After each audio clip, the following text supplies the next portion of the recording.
Silakan duduk Bapak Ibu Saudara, Shalom. Bapak Ibu Saudara semua bersuka cita malam hari ini. Siapa yang percaya Tuhan kita sudah hadir di tempat ini dan dahsyat. Lambaikan tangan kita beri tepuk tangan yang terbaik buat Tuhan Yesus. Kita tenang bersama Tuhan, Bapak Ibu Saudara, luar biasa sekali. Tema bulan ini adalah perkataan yang ajaib ya. Apa sih perkataan ajaib yang harus dimiliki oleh orang Kristen? Yang ingin saya bahas hari ini adalah satu perkataan ajaib yang harus dimiliki oleh semua orang Kristen, yaitu mengucap syukur. Boleh sama-sama katakan mengucap syukur ya. 1, 2, 3, mengucap syukur. Baik saudara, seringkali mengucap syukur ini kita sering dengar. Rasa syukur, ucapkanlah syukur. Tapi benarkah hidup kita benar-benar bersyukur setiap hari? Baik saudara, apa sih kata syukur itu artinya? Dalam Kamus Besar Bahasa Indonesia, kata syukur itu rasa terima kasih kepada Tuhan. Sudahkah kita punya rasa terima kasih sama Tuhan? Tuhan, terima kasih untuk hidupku. Terima kasih untuk keluargaku. Terima kasih untuk pekerjaanku hari ini. Atau banyak kita sedang bersungut-sungut. Ya. Aduh, kerjaan kok kayak gini tambah susah. Aduh, pertalite 10.000. Bahan pokok tambah mahal. Aduh, aku harus kerja apa ini? Mungkin kita sedang bersungut-sungut. Aduh, keluargaku kayak gini, anak-anakku seperti ini. Ya. Kita mungkin bersungut-sungut dalam hidup kita, aduh badanku sakit semua dan sebagainya ya. Hari ini mari kita kembali ke sebuah perkataan yang ajaib. Yaitu mari kita ucapkan rasa syukur. Bertobat dari rasa sungut-sungut. Baik saudara, kenapa sih kita harus bersyukur?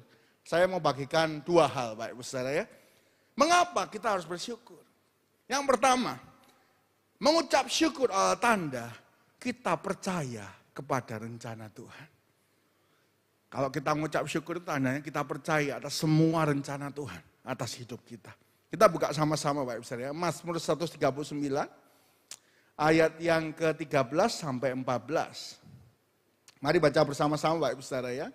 Mazmur pasal yang 139 ayat 13 14. 1, 2, 3. Sebab Engkaulah yang membentuk buah pinggangku, menenun aku dalam kandungan ibuku. Aku bersyukur kepadamu oleh karena kejadianku dahsyat dan ajaib. Ajaib apa yang kau perbuat dan jiwaku benar-benar. Sudahkah jiwa kita benar-benar menyadari bahwa kejadian hidup kita dahsyat dan ajaib? Coba katakan sama-sama, kejadianku dahsyat dan ajaib. 1, 2, 3, kejadianku dahsyat dan ajaib. Bapak Ibu Saudara, hidup kita bukan sebuah kesalahan. Ingat, yang menenun hidup kita. Dikatakan di sini, yang menenun pinggang kita. Itu Tuhan. Hari ini mungkin kita bersungut-sungut karena keluarga kita. Kenapa sih aku lahir di keluarga kayak gini ya? Atau kenapa sih saya lahir di Indonesia, di Surabaya? Kenapa kita nggak lahir jadi pangeran Inggris saja?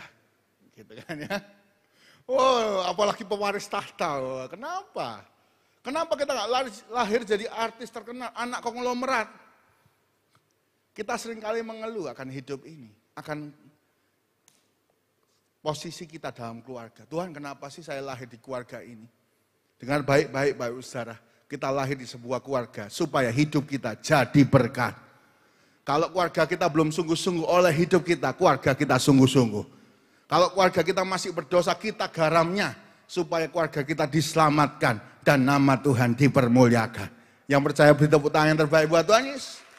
Baik saudara, ketika kita menyalahkan Tuhan atas hidup kita, kita mengeluh itu menyalahkan Tuhan atas hidup kita. Kalau ngeluh ya, kadang kita nggak terima dengan kondisi fisik kita. Tuh Tuhan, kenapa sih? Aku ini kok mancungnya ke dalam. Kita ngaca ya. Tuh Tuhan, kenapa sih aku ini sipit? Jadi sering rasis. Kenapa sih aku rambutnya ikal? Baik saudara, saya sering ngalami ini. Mungkin kita sedang ngalami ya. Kenapa sih tajik sebelah itu cantiknya luar biasa? Gitu ya. Kenapa yang laki-laki berkata, oh sebelah, oh keren luar biasa, mukanya dipoles sedikit aja sudah ganteng.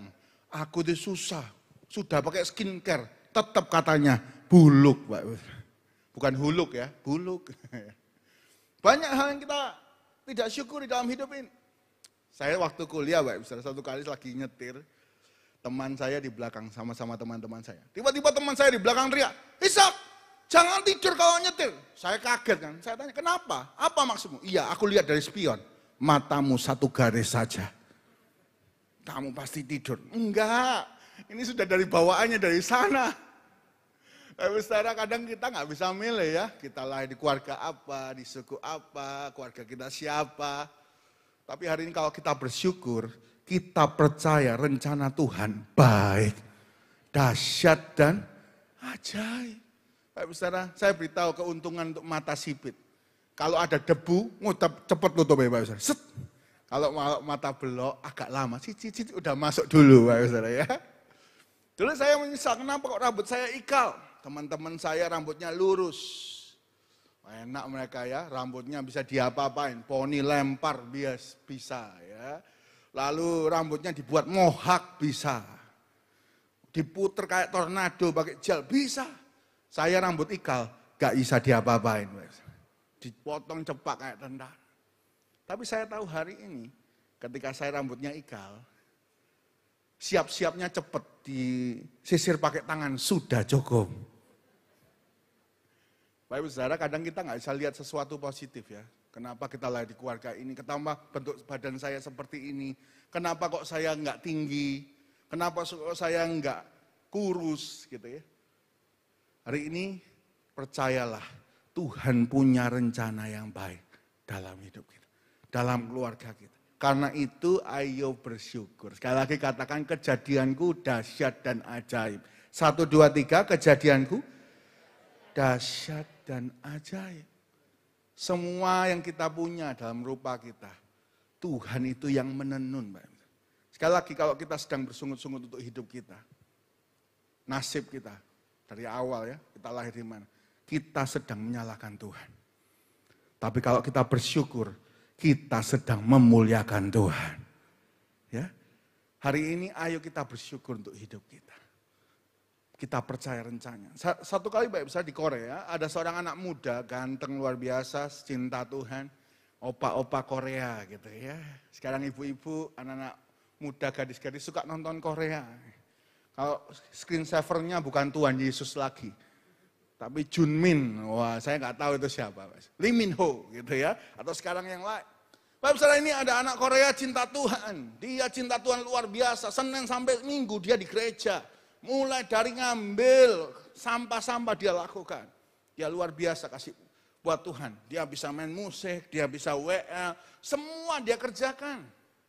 Satu kali ketika dia pulang gereja, seperti tangga di JK ini, gerejanya itu turun Bapak Saudara tangganya. Dia kepleset. Salah jatuh, kakinya timpa dua-dua. Patah kakinya. Dia dibawa teman-temannya ke rumah sakit, kakinya itu patah parah. Jadi harus digips.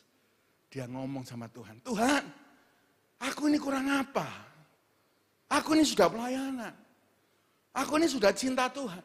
Tapi kok kakiku patah? Dia mulai bersungut-sungut sama Tuhan. Sebulan berlalu setelah dia harus operasi, Bapak Saudara. Ternyata pemerintah Korea wajib militer. Semua teman-temannya dia yang muda harus wajib militer. Ketika berangkat wajib militer, dari satu daerahnya berangkat semua. Pulang cuma tinggal nama. Dia di situ ngomong, puji Tuhan, kakiku patah. Kadang ada sesuatu dalam hidup kita seperti lembah. Tuhan kenapa sih kayak gini masuknya? Tapi kalau kita percaya rencana Tuhan, Tuhan gak membuat kita jatuh tergeletak. Tapi lewat lembah Tuhan sertai kita. Dan kita bisa bersaksi, kejadianku dahsyat dan ajaib. Amin. Satu kesaksian lagi Bapak Ibu Saudara. Seorang Perdana Menteri, dia disebut Perdana Menteri Puji Tuhan. Kenapa? Karena dia selalu berkata positif. Dikit-dikit puji Tuhan. Dikit-dikit puji Tuhan. Apapun yang terjadi, dia berkata puji Tuhan. Mau kesandung, puji Tuhan. Lalu raja itu suka ya sama Perdana Menteri ini. Oh vibes-nya, kalau anak muda berkata, vibes-nya hari ini positif ya. Bukan toxic vibes, tapi positif vibes-nya. Wah senang ya, berkatanya positif, menyenangkan. Berkata puji Tuhan. Satu kali Perdana Menteri ini menemani raja jalan-jalan di taman ya. Ketika jalan-jalan di taman, raja itu lihat bunga bagus, langsung dipegang sama dia. Dia nggak lihat, di situ penuh duri. Jadi ketika tangannya dipegang ini, seret, ini semua hancur Bapak Ibu Saudara, kena duri ya. Seret. Gitu. Lalu berkatalah Perdana Menteri puji Tuhan. Berkata apa Bapak Ibu Saudara? Puji Tuhan. Wah ya raja marah. Kamu ini Perdana Menteri macam apa? Aku terluka, kamu puji Tuhan, kamu senang. Apa maksudmu? Oh marah Bapak Ibu Saudara. Udah, kamu masuk penjara saja. Dimasukkan penjara, Bapak Ibu Saudara. Dia dinonaktifkan sementara. Raja terluka, dibebat. Ya. Lalu esok harinya, raja tetap memaksa berburu, Bapak Ibu Saudara. Raja berburu bersama ajudannya. Dia lihat rusa. Dia tambah kenceng naik kuda itu. Wah, semua ajudannya ketinggalan. Lalu tiba-tiba dia sadar, dia sendirian di hutan. Dia ditangkap oleh seorang suku yang kanibal. Ditangkap, mau dipersembahkan kepada raja. Lalu apa yang terjadi? Diperiksa dari kakinya, ya harus sempurna. Diperiksa kepalanya, ternyata tangannya terluka parah. Akhirnya dilepaskan, cari yang lain untuk persembahan. Raja itu lari pulang, dia nggak ngomong sama ajudannya, nggak marahi, dia lari ke penjara. Lalu dibukakan penjara, dia peluk Perdana Menteri puji Tuhan dan berkata, puji Tuhan. Perdana Menterinya nggak ngerti kan? Ya puji Tuhan Raja, kenapa? Karena terluka, aku selamat. Bapak Ibu Saudara, mungkin dalam hidup kita dibawa Tuhan ke lembah yang kita nggak suka. Tapi itu menyelamatkan kita. Membuat kita punya kesaksian. Ya. Hari ini apapun lembah hidup kita, ayo kita bersyukur. Tuhan terima kasih untuk proses ini. Aku percaya saat aku keluar dari proses ini, aku timbul seperti emas. Emas yang murni. Dan kita tahu kita ikut Tuhan bukan karena ikut-ikutan. Tapi kita melihat kedahsyatan dan keajaiban Tuhan dalam hidup kita. Bapak Ibu Saudara, nanti kita nyanyi ya. Banyak yang kau perbuat. Sama-sama. Di dalam hidupku. Rancangan indahmu terjadi di hidupku. Amin. Rancangan indah Tuhan terjadi waktu kita bersyukur. Daud tidak pernah ngeluh, dia lahir anak ke-8. Dia nggak pernah ngeluh jadi penggembala domba 2-3 ekor, dia nggak pernah ngeluh. Dia bersyukur, dia nyanyi buat Tuhan. Dia dekat sama Tuhan. Waktu nggak diundang pesta, dia nggak sakit hati, nggak marah-marah sama Tuhan. Tuhan ya apa sih ini? Papaku sendiri kayak gini, kenapa aku lahir kayak gini? Enggak, dia baik-baik saja. Bapak Saudara, setiap proses hidupnya dia ngalami dikejar-kejar Saul. Dia cuma curhat sama Tuhan. Tuhan tolong aku. Aku butuh kemurahan-Mu. Tapi dia nggak mengeluh sama Tuhan. Ya. Dia bersyukur untuk kejadiannya dahsyat dan ajaib. Hari ini apapun perjalanan hidup kita, keluarga kita, pekerjaan kita mungkin up and down. Hari ini belajar. Tuhan, kalau sampai hari ini saya disertai masih hidup, ini kemurahan Tuhan. Ya, ayo kita bersyukur. Coba pejamkan mata kita sama-sama. Tepuk dadanya. Katakan terima kasih Tuhan. Terima kasih untuk keluargaku. Terima kasih untuk anak-anakku. Terima kasih untuk kerjaanku hari ini. Terima kasih untuk rumahku Tuhan. Terima kasih kalau ada proses dalam hidupku. Itu tanda Tuhan cinta dan murnikan kita. Amin. Beri tepuk tangan yang terbaik buat Tuhan Yesus. Bab yang kedua, apa? Mengapa kita harus mengucap syukur? Yang pertama, tanda kita percaya rencana Tuhan itu baik dalam hidup kita. Yang kedua, Bapak Ibu Saudara, mengucap syukur adalah jalan menuju mujizat. Kita buka bersama-sama Yohanes 6 ayat yang ke-11.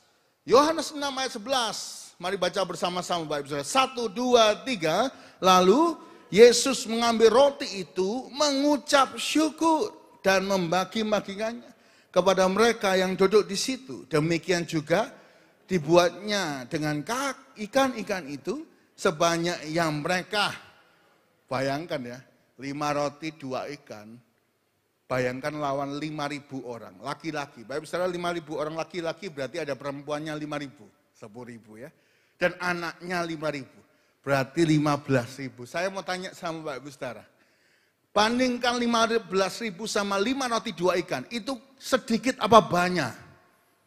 Yang berkata sedikit boleh angkat tangan. Yang berkata banyak boleh angkat tangan. Yang nggak ngerti pertanyaannya. Kok diem aja Pak Saudara. Saya berdoa ya, semua yang lagi ada saya lihat itu yang ketip, buka mata, ketip, buka mata, terus ketip suwe Pak Saudara. Nggak buka-buka mata. Saya berdoa itu lagi mendoakan saya. Ya. Bapak Saudara, 5 roti 2 ikan bandingkan 15.000 itu sedikit. Untung nggak diambil anak kecil dimakan habis. Ingat ya, ini bekal anak kecil. Sedikit. Tapi Tuhan memegangnya, mengucap syukur. Disitulah terjadi pelipat gandaan. Bapak saudara, Tuhan nggak marah kok sama Andreas. Apa ini Andreas? Cuma 5 roti 2 ikan, 5.000 orang, 15.000, nggak bisa makan. Dibanting, enggak kan? Tuhan ambil, mengucap syukur. Hari ini mengucap syukur adalah jalan menuju mujizat. Mungkin kita merasa ya, aduh gaji saya masih gak cukup. Pak Besar jangan bersungut-sungut ya, gaji titik, kerja akeh. Kita mulai berkata yang positif. Kita pegang berkat kita. Tuhan, saya ngucap syukur untuk berkat ini. Saya percaya Tuhan sanggup buka jalan, memberkati saya. Pak Besar, kita harus bersyukur dengan apa yang kita punya. Ayo bersyukur, bersyukur, bersyukur dengan apa yang kita bisa. Ya. Disitulah terjadi mujizat. Pak saudara, satu kali saya ke Starbucks, ya, Starbucks di KM2, ya, sebelahnya Sogo. Pak saudara mungkin pernah ke sana ya. Saya lagi antri minum, ketika saya lagi antri minum, Pak saudara, saya lihat di dinding ada tulisannya, because we believe in the tiny bean of coffee. Kenapa Starbucks berjaya? Karena mereka percaya dengan biji kopi yang kecil. Kadang kita punya talenta membuat kopi, kita merasa itu kecil. Halah, bikin kopi bisa apa? Masak ini bisa apa? Saya cuma pinter untuk bahasa Inggris. Saya bisa apa? Kerjaannya gini-gini aja. Main musik. Bisa apa? Bapak saudara, ketika kita bersyukur dengan apa yang kita miliki, disitulah terjadi mujizat. Tetapi kalau kita nggak bersyukur, seperti hamba 1 talenta, cuma bisa masak, cuma bisa gini doang, cuma bisa ngomong doang, cuma bisa ngitung doang, cuma bisa sales, dagang doang, orang bawa, merasa karyawan.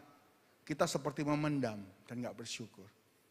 Kita akan mengalami kegagalan demi kegagalan. Bapak saudara, hari ini ayo bersyukur dengan apa yang kita miliki di tangan. Ya, kerjaan kita, apa yang kita kerjakan talenta, ayo bersyukur. Tanda kita akan melihat mujizat. Bapak saudara, apa yang kita miliki itulah yang akan Tuhan kembangkan. Bapak saudara, saya sore tadi lihat story-story Instagram ya. Salah satu Instagramnya C. Maurin ya. Pesen Bu Rudi. Wah, ya ada sedikit masalah dengan Gojek. Saya ingat dulu Bu Rudi itu jualan di bawah pohon. Jualan masakan di bawah pohon. Kakek saya sebagai gembalanya. Doakan. Naik berkembang, dia tetap masak. Nggak berubah-berubah. Masak, punya mobil. Sekarang masakannya dinaikkan mobil, Bapak saudara ya. Berkembang sedikit demi sedikit. Dia percaya, dia bersyukur untuk talentanya. Berkembang. Dibalas satu hari buka gerai yang di sini. Doakan sama Pak Gembala, ya kakek saya. Lalu buka gerai tempat lain, mulai doakan keliling. Sampai kita lihat hari ini, luar biasa. Saya percaya, itu semua karena Tuhan. Hari ini kita bisa apa? Kecil mungkin. Saya cuma bisa ngelesi Pak. Saya cuma bisa main musik Pak. Ya, saya cuma bisa ini. Bapak besar jangan dikasih cuma. Tuhan itu pakai apa yang kecil di tangan kita untuk membuat sesuatu yang besar. Daud cuma punya batu 5, Bapak Ibu Saudara. Lawan Goliat bawa pedang, bawa perisai, bawa semuanya.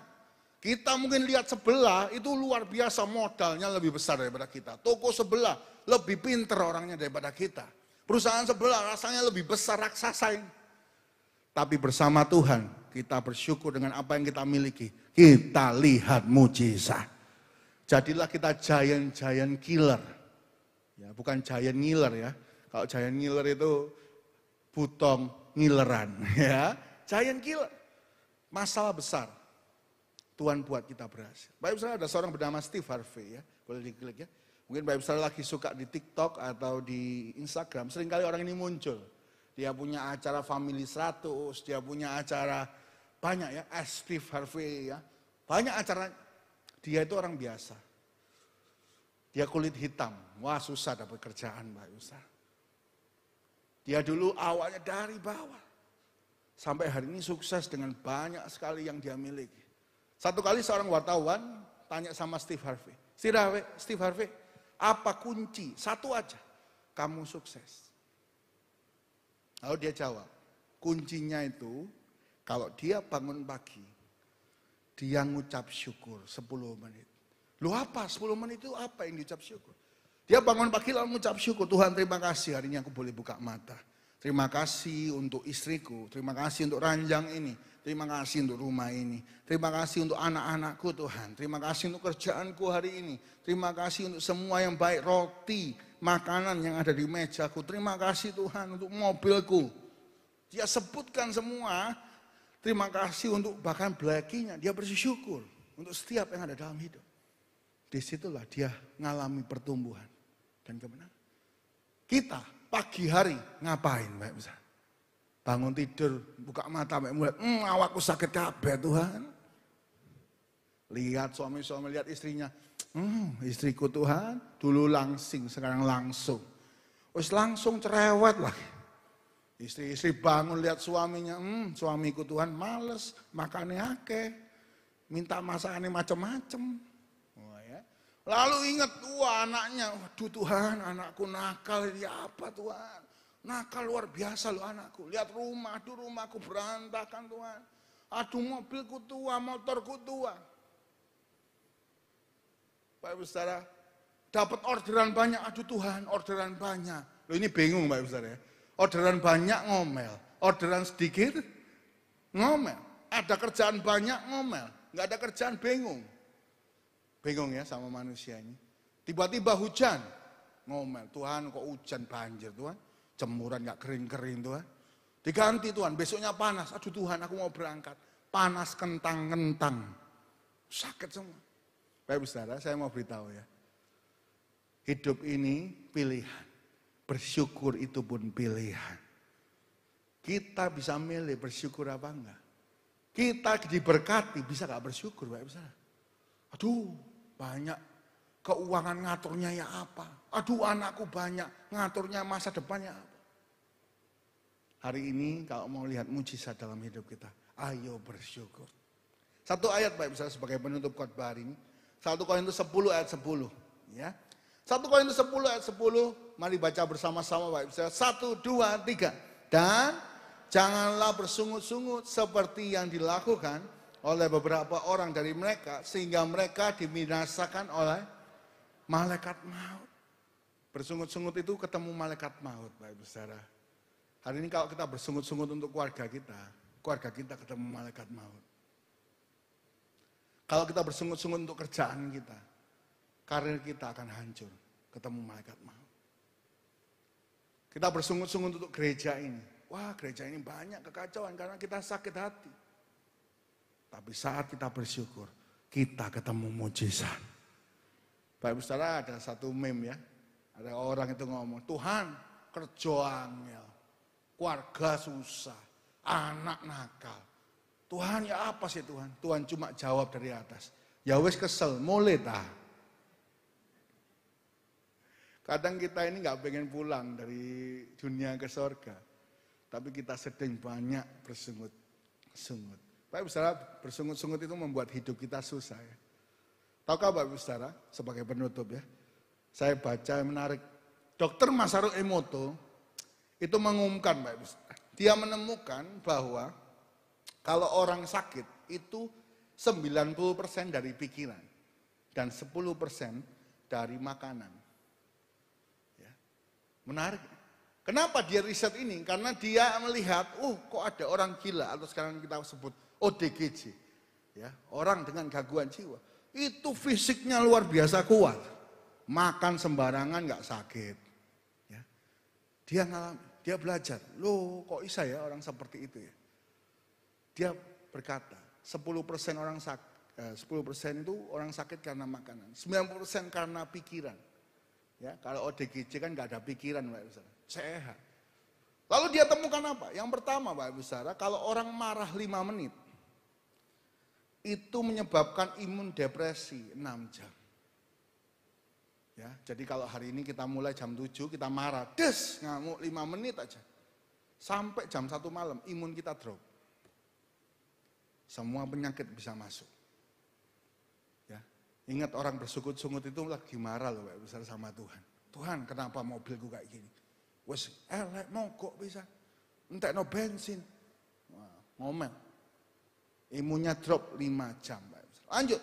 Orang kalau dendam, kata Dr. Masaru Emoto, bukan cuma imunnya drop, imunnya mati. Pak Ibu Saudara, hari ini kalau kita kepahitan, imun kita mati. Kenapa sih orang itu banyak sakit kalau sakit hati? Kanker, banyak. Karena memang penyakit itu dari pikiran. Kalau sakit hati, gak bersyukur, gak lepaskan pengampunan. Ada kolesterol, serangan jantung, stroke, rematik, semua. Lanjut Pak Ibu Saudara ya. Yang ketiga, kalau kita nganggap semua sepele, itu akan terjadi diabetes. Ya. Kalau kita nganggap semua sepele lah, ini gampang lah. Kita sering teledor banyak hal. Itu kita akan diabetes. Lanjut, yang keempat, jika kita merasa kesepian, kita akan kena demensia senelis alias suka lupa. Ya ini sering disampaikan Pak Abed ya. Kalau orang kesepian itu kayak orang rokok 13 batang sehari. Drop, lupaan, nggak ngerti apa-apa ya. Memori-memorinya lupa. Karena itu kenapa sih kalau doa malam kita harus berkumpul, apalagi minggu pertama semua pelayan Tuhan kumpul. Supaya kita punya komunitas dan hidup kita saling membangun, saling memberkati. Ya, lanjut.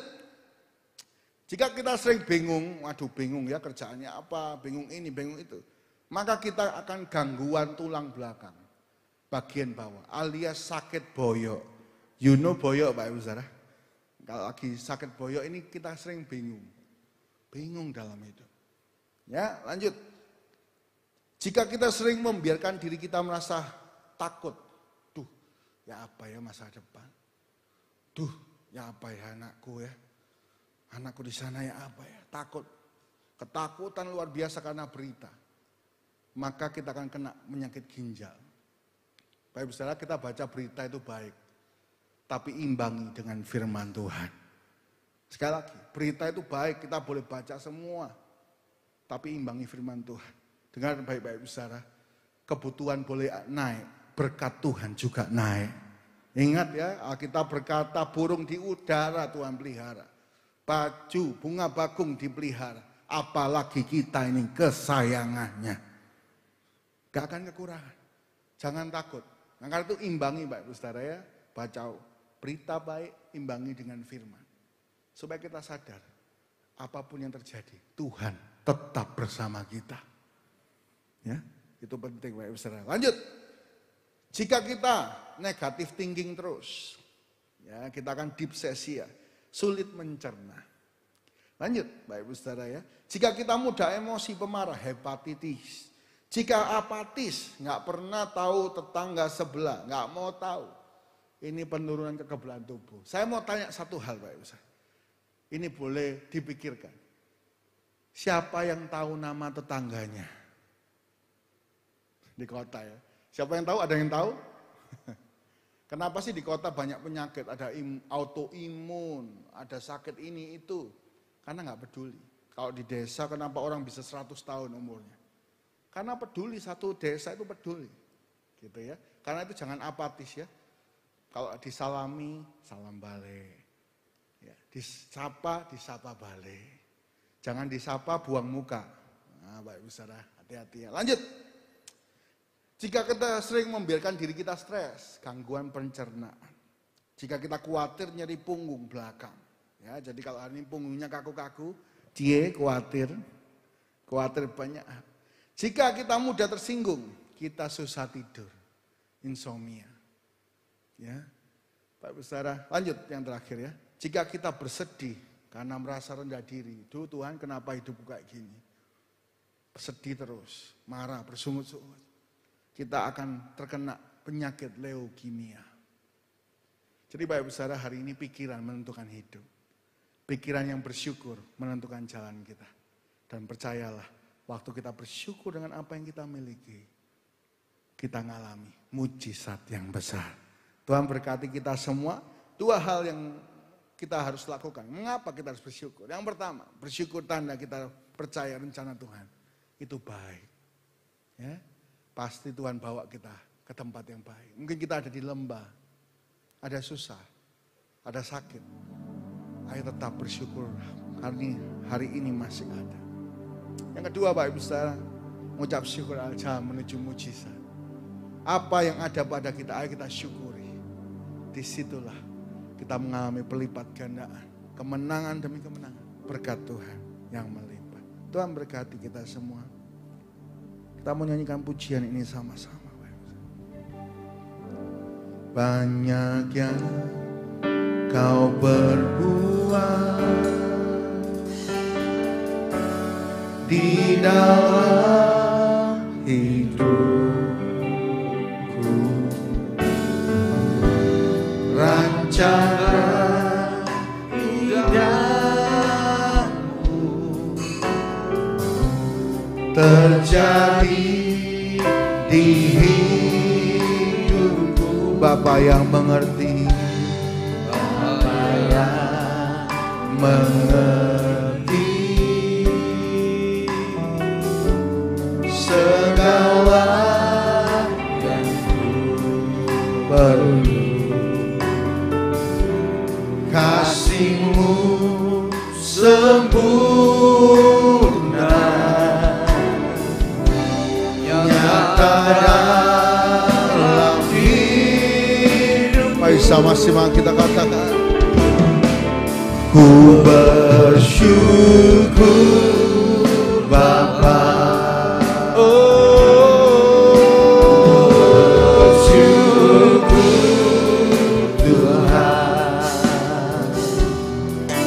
Buat kasih setiamu di dalam hidupku, bersyukur, bersyukur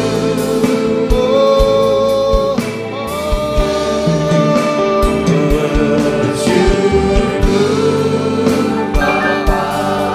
Terima kasih Tuhan, bersyukur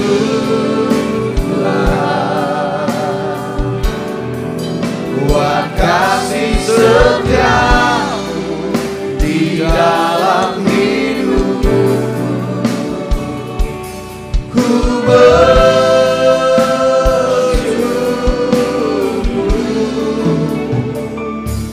Tuhan. Mari katakan sekali lagi, banyak yang kau perbuat.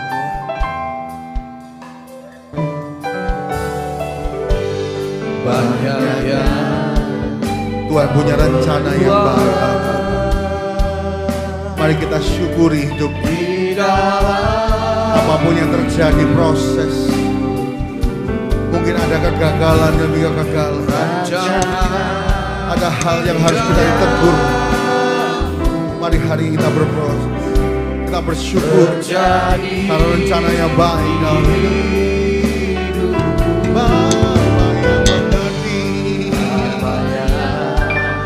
Mengerti. Mungkin kita perlu banyak hal hari ini. Dia Bapa yang mengerti.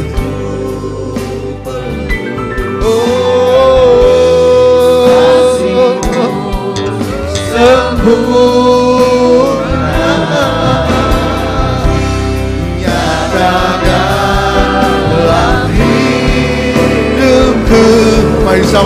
angkat tangan kita. Ku bersyukur.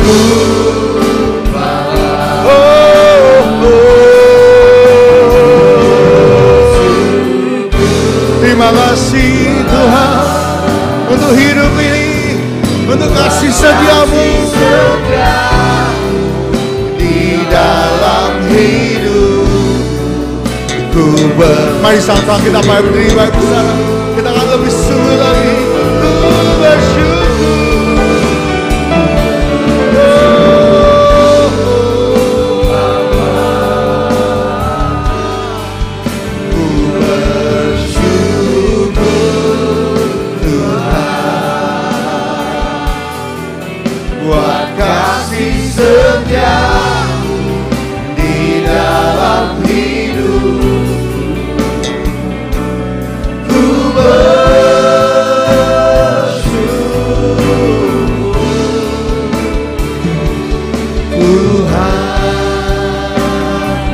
Ada lembah kelam yang tak kami lewati bersamamu Tuhan, karena Engkaulah andalan hidup kami.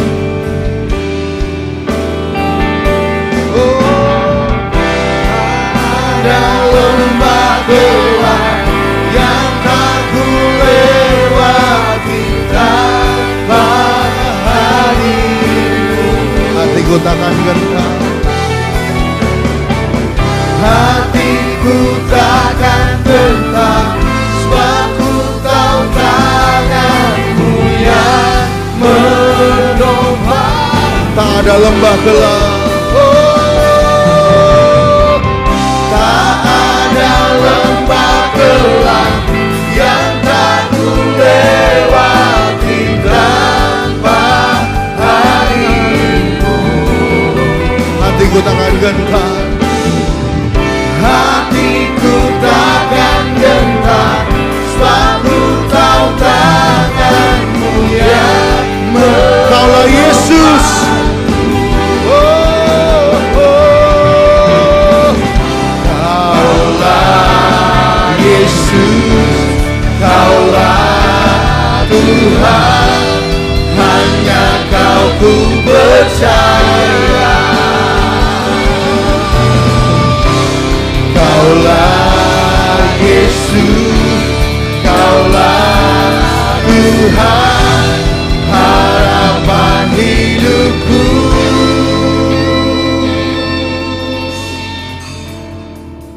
Ku bersyukur Bapa, ku bersyukur. Apapun lembah kita hari ini, mari kita bersyukur karena perencanaan rencananya baik.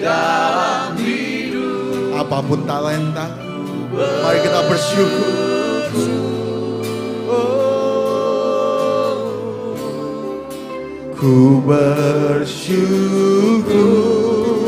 Bapa. Terima kasih. Bersyukur Tuhan buat kasih setia di dalam hidup. Dengan hormat saya undang Ko Yong Chin, hambanya, untuk berdoa. Sekali lagi kita katakan.